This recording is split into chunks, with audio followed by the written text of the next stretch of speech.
आगे बढ़ते हुए आपको बताएंगे कि पाकिस्तान का अक़वाम मुत्तहिदा की सलामती काउंसिल में लबनान से भरपूर इजहार यकजहती सामने आया है। पाकिस्तान के मुस्तकिल मंदूब आसिम इफ्तिखार का खिताब में कहना था कि इसराइली हमले अमन की कोशिशों को मुतासर करते हैं। मासूम शहरियों को निशाना बनाना काबिल अफसोस और आलमी कवानीन की खुली खिलाफ वर्जी है। खित्ते में जारी कशीदगी पर फौरी काबू पाने और जंगबंदी को मौसर नफाज का मुतालबा किया गया है।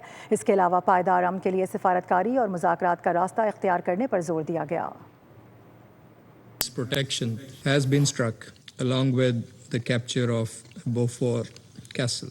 All these reckless Israeli actions, condemnable as they are, and which violate Lebanon's sovereignty and territorial integrity, constitute a flagrant breach of international law. Sustainable peace can only be achieved through dialogue and diplomacy. We also welcome the efforts of the United States in facilitating ceasefire between Lebanon and Israel, and we support their continuing engagement in this process.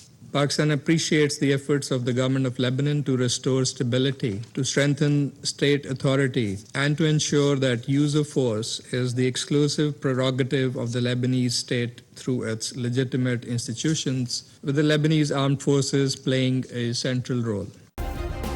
Subscribe करें और bell दबाएं ताकि कोई खबर रह न जाए।